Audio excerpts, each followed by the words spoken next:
This call is now being recorded. Sir जो आपने last में B8 की वैल्यू से वो थोड़ा रॉन्ग जा रहा था ना, तो सर उसकी वैल्यू मैंने दोबारा चेक करी थी, तो आपकी 10 आ रही थी, -10, मेरी 11 आ रही है।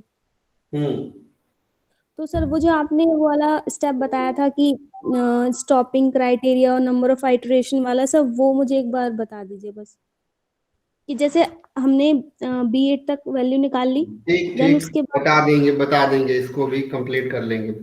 सो अब इसी में एक सेम कॉन्सेप्ट है, कॉन्सेप्ट में कोई चेंजेस नहीं होगा। जितने भी हम आगे कॉन्सेप्ट पढ़ेंगे, स्ट्रैपिंग क्राइटेरिया सबका कॉमन होगा, कोई भी डिफरेंस नहीं होगा। तो उसको भी मैं रिपीट कर दे रहा हूं। सो स्टॉपिंग क्राइटेरिया के केस में हमें क्या रखना है, अगर हम किसी भी एल्गोरिथम को स्टॉप करेंगे तो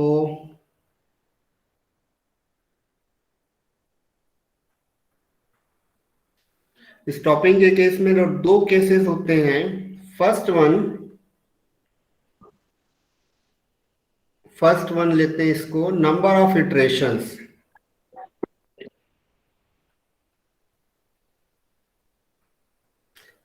जनरली कंप्यूटर सिस्टम में इसको बोलते हैं इपॉक। अभी आप पाइथन में लाइब्रेरीज होती हैं, चाहे केरस यूज करिए चाहे टेंसरफ्लो यूज करिए, वो आपको एपॉक कंडीशन पूछेगा कि कितने टाइम तक रन होना चाहिए अप्रोक्सीमेट। तो नंबर ऑफ इटरेशन ये गिवन है, नहीं गिवन हो तो कुछ स्टैटिक रखिए, कुछ फिक्स कर दीजिए।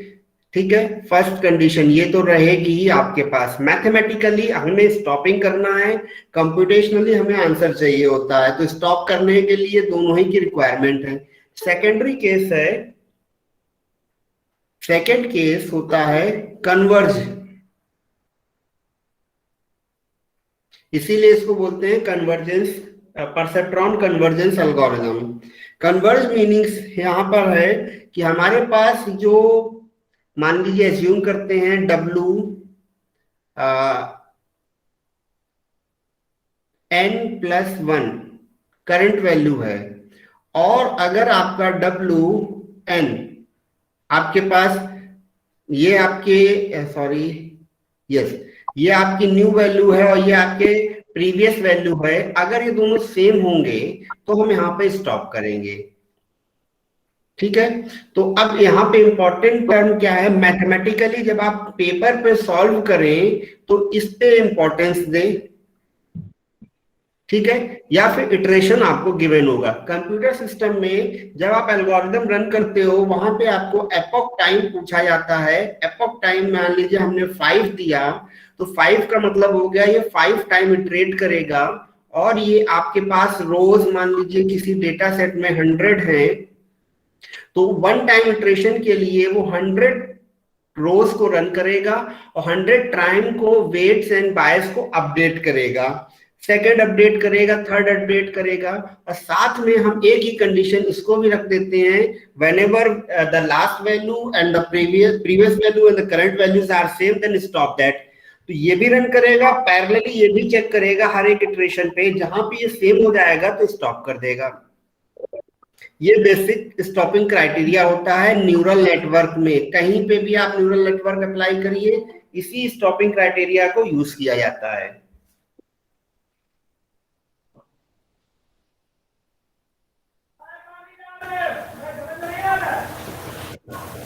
ठीक है, मूव करें, एक न्यूमेरिकल और करेंगे, फिर इससे और चीजें क्लियर होंगी। लीनियर फिल्टर यहाँ पे मीनिंग है जस्ट सिंपली कि हमारे पास जो ट्रांसफर फंक्शन होगा, that is important, transfer function is linear. So linear transfer function means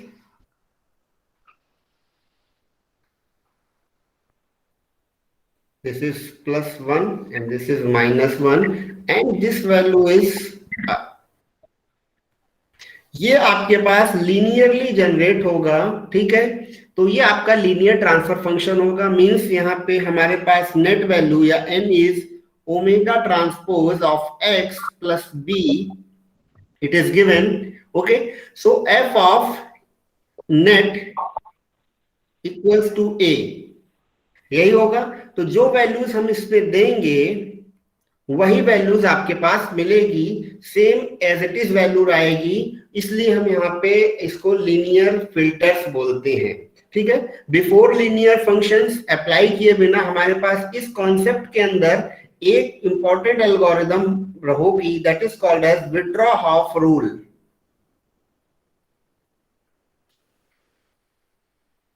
अब विड्रॉ ऑफ रूल का यूज करके हमें अपने वेट्स एंड बायस को अपडेट करना है, just okay, simply weight and bias को अपडेट करना है विड्रॉ ऑफ रूल का यूज करके।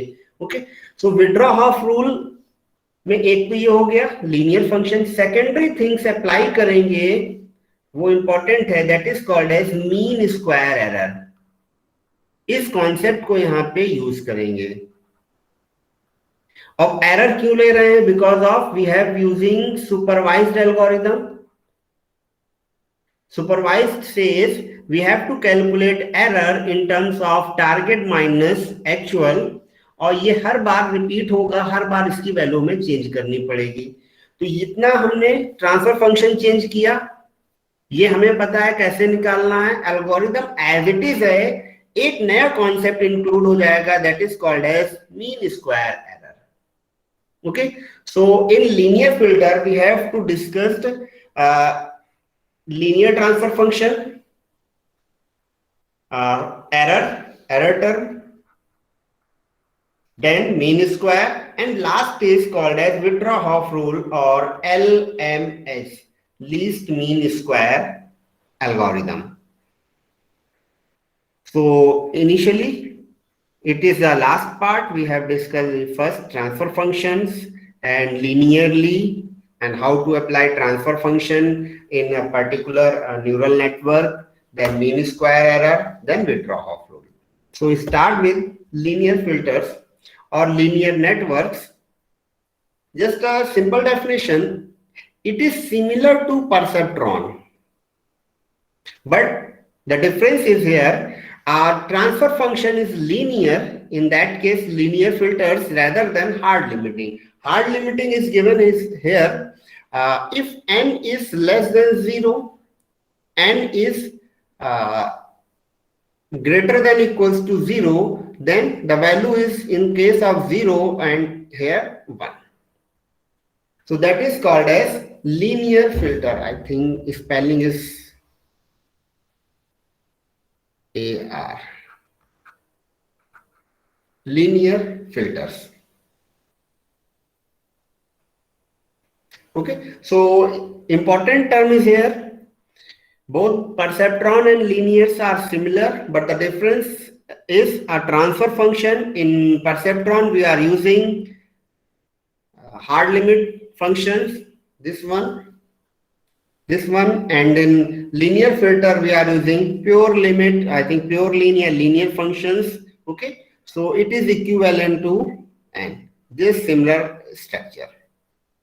And this is our neuron architecture, the same things, number of inputs and corresponding weights and some all these things plus, okay, this multiplied by first weight, second input multiplied by second weight, and sum all these things, and plus bias multiplied by b, and it is total net value and applied here in a transfer function. So this is the transfer function, and transfer function it is called as linear.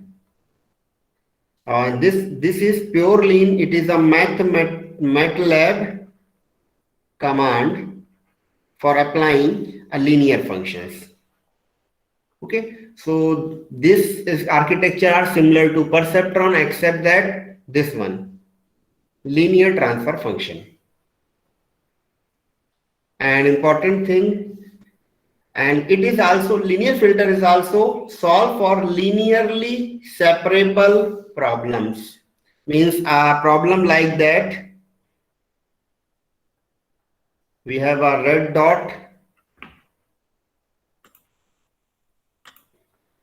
and a blue dot. So we have to separate this two data set using a linear. So either this is a decision boundary, so it is a separate by two classes and it is a linearly separated problems. So linear function is also applied for a linear separated problems. Linear functions, linear filters are similar to a perceptron, except that the transfer function in a linear filters, it is a linear, means we have pure line mathematical MATLAB functions, and we have applied A and its output is equal to N, just like that. So this is the upper end limit and this is the lower limit, but it is not fixed to -1 to 1. It is beyond that +1 and beyond that -1. Okay, so this is the architecture important here. This one is a single neuron architecture and this is a multi-neuron architecture, and it is called as a layer of linear neurons. And this is more important because of in problem is extended, so the neurons is more than one. So input P1, P2 to PR, and this is this complete structure, this one, the summation and applied here transfer function, which is called as neuron. So here we have to calculate neuron 1, here we have to calculate neuron 2, and here we have to calculate neuron 3, 4, 5 and 6 and so on. So this is, so here we have to written directly A of I, 1, 2, 3, so I think S, A of S, not I. So A of S here is equals to the, we have applied a linear that and MATLAB function is called as pure line functions, and omega transpose of X plus B, and B is S comma 1, so we have B of S and it is R. So it is a dimensions, so we have not focused here. So 1, 2, 3, 4, 5, 6, 7, 8 and so on. So calculated neuron first. So A1 it is calculated to N1. It is just equivalent to N1. A2 is equivalent to N2 because of linear functions. Because of just linear functions. So किसी को कोई doubt है इसमें? ये सब I think ये repetition ही हो रहा है जितना अभी तक हमने डिस्कस किया था. किसी को कोई डाउट है? No sir. Okay. So again we have discussed, it is discussed in earlier or previous classes. So it is a single neuron architecture, just a mathematical notations. So in that cases, we have to calculate that some value and it is omega. So this is complete structure, this one, omega 11 multiplied by P1, omega 12 multiplied by P2. So omega 11 multiplied by P1, omega 12 multiplied by P2 plus 1 multiplied by B. It is a bias. It is a biased, okay, and it is complete structure is called as A, or we have written as omega P plus B. Because of linear functions just give the same output, okay, जो input है वही output आपका हो जाएगा. So this is the complete mathematically notations or mathematically formula, okay, and this is important. Again it is discussed, and this line is called as a decision boundary, this one, and in upper this is greater than 0. So every time we have says here in previously we have says here it is A equals to 1 class and it is A equals to 0 class, okay. So in linear cases, we have not categorized into two classes, 0 or 1. So just we have says there, if a is value greater than 0, so it is belongs to this class. If a is value is less than 0 and belongs to second class. कहने का तरीका बदल गया है, but आपका जो scenario है वो ऐसे ही है. उस केस में हम इसको जस्ट वेरीफाई करते थे और 0 और 1 रख लेते थे. अब इस केस में क्या कर रहे हैं, हम इसको डायरेक्टली बोल रहे हैं कि अगर ये पॉजिटिव है तो एक क्लास में जाएगा, नेगेटिव है तो वो दूसरी क्लास में चला जाएगा, और ये आपका सेपरेटेड लाइन हो जाएगी. That is called as decision boundary. And this in that cases this point is equivalent to, इस लाइन पे आपका P1 0 होगा, सॉरी P2 0 होगा. P1 की वैल्यू क्या है, minus B upon omega 11 comma 0, and this line, this one is 0 comma minus B upon omega 12. Okay, किसी को यहां तक कोई डाउट है? क्योंकि ये सारा प्रीवियस क्लास से ही रिलेटेड है. किसी को अभी भी कोई डाउट हो तो बता दो.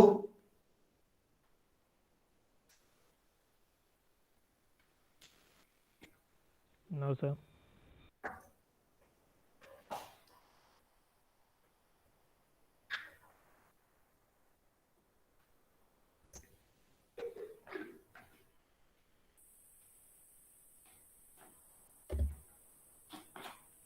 And mean square error. अब यहाँ पे इंपॉर्टेंट है, इसका डेरिवेशन मैं आज नहीं बताऊंगा, ये लास्ट स्लाइड है. सो बहुत बट इसका हम कॉन्सेप्ट हम क्लियर कर लेंगे कि क्या हमको करना है. सो मीन स्क्वायर एरर, और जनरली हम लोगों ने पढ़ा होगा रूट मीन स्क्वायर एरर. ठीक है, तो यहाँ पे क्या है, परसेप्ट्रॉन का और सुपरवाइज लर्निंग का कॉन्सेप्ट ही होता है एरर बेस्ड. हमको एरर कैलकुलेट करना होता है और उस एरर के बिहाफ पे हम अपने वेट एंड बायस को एडजस्ट करते हैं, और या कह सकते हैं हम उसको अपडेट करते हैं. मीन स्क्वायर एरर या root mean, sorry least mean square at is LMS में हम इसको जनरली बोल देंगे जब इसका फॉर्मुलेशन करेंगे. सो मीन स्क्वायर एरर होगा क्या इस केस में, कि हमारे पास क्या गिवन होता है कि points means a data value and it's corresponding target. अगर हम इस चीज को इस फॉर्म में लिखना चाहें,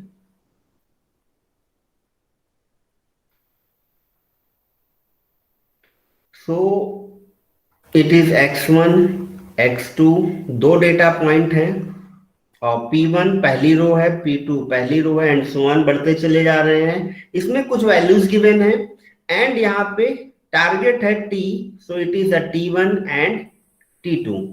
अब कोई भी एल्गोरिदम हो, सुपरवाइज लर्निंग किसी भी एल्गोरिदम पे रन करेगा, मतलब उससे रिलेटेड जो होगा. और इसमें इंपॉर्टेंट थिंग क्या है कि हम इसको जब कैलकुलेट करेंगे किसी भी एल्गोरिदम से, तो हम क्या निकालेंगे, एक्चुअल वैल्यूज. सो P1 के केस में हमने निकाला A1 एंड P2 के केस में हमने निकाला A2 एंड सो ऑन. अब हमारा टास्क क्या है, सुपरवाइज लर्निंग कहता है कि हमें एरर कैलकुलेट करनी है. So error is T1 minus A1. अगर ये एरर 0 हो गई तो हम मूव करेंगे नेक्स्ट पॉइंट पे, और हम वेट एंड बायस को अपडेट नहीं करेंगे. बट ये एरर 0 के अलावा कुछ भी और हुआ, मतलब हमारे टारगेट वैल्यू के इक्विवेलेंट नहीं आया, ये दोनों ही सेम नहीं आए, तो हम वेट एंड बायस को अपडेट करेंगे. ये परसेप्ट्रॉन हमको कहता है. बट मीन स्क्वायर में एक नया कॉन्सेप्ट ऐड कर दिया, और सिंप्लीफाई करने के लिए, और हमारा जो ट्रेनिंग एरर है उसको और रिड्यूस करने के लिए एक कॉन्सेप्ट ऐड किया है ई स्क्वायर. ठीक है, हमने इस सारी एरर्स को कैलकुलेट किया, ई स्क्वायर लिया, और इसको हमने सम कर दिया. तो that is called as mean square. और इसको डिवाइड बाय 2 कर दो, डिवाइड बाय 2, सॉरी इस केस में 2 एग्जांपल है, डिवाइड बाय 2 हो गया, जितने होंगे उतने हम उसको डिवाइड कर देंगे नंबर्स में. So that is called as mean square error. अब इसका यूज यहां पर क्या है, so this formula is, it is equal to 1 upon q. q is the number of training sample, so P of Q, या हम यहाँ पे डायरेक्टली लिख सकते हैं नंबर ऑफ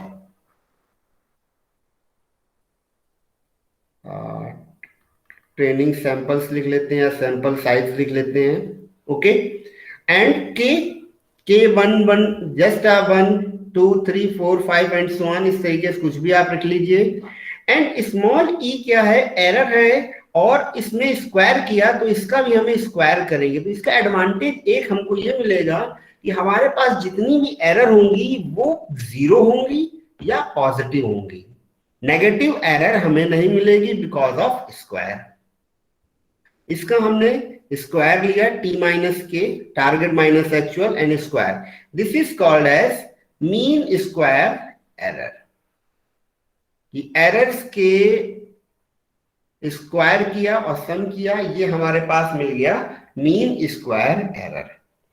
अब इस केस में हमारे पास क्या गिवन है, अगर हम टी की बात करें, टारगेट गिवन है, एक्चुअल क्या है हमारे पास, a is equals to omega p plus b, हाँ या ना। डेरिवेशन थोड़ा सा इंट्रोड्यूस कर दे रहे हैं, बाकी कंप्लीटली नेक्स्ट क्लास में बताएंगे हम इसको। a equals to omega p plus b, यहां देखिए a pure line function apply किया, so omega p plus b। And omega p अगर हम दो टर्म ले रहे हैं, ओमेगा 1 ओमेगा 1 2 एंड ओमेगा 1 3, इस तरीके से इंक्रीज करता चला जाएगा। तो जस्ट 2 ट्रेनिंग एग्जांपल के केस में हम बात करें, सो ये क्या हो जाएगा, 1/q sum k equals to 1, so it is t of k, और t सिंपली t भी लिख सकते हैं, minus omega p, sorry it is omega transpose p plus b। अब ये हो गया आपके पास स्क्वायर।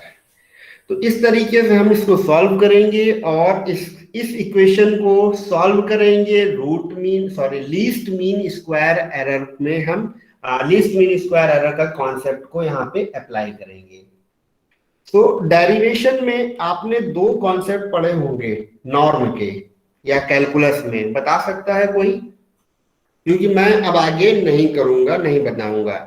सो ये मीन स्क्वायर एरर होती है and it is LMS algorithm for adjust weight and bias of linear network. So it is a minimise that mean square error. So हमारे पास ये मीन स्क्वायर एरर होगी, इसको हमें मिनिमाइज करना है, और यहाँ पे अब आएगा आपका मैथमेटिकल मेन कॉन्सेप्ट और कैलकुलस मेन कॉन्सेप्ट। सो कोई मुझे बता पाएगा कितने टाइप के नॉर्मलाइजेशन होते हैं कैलकुलस में?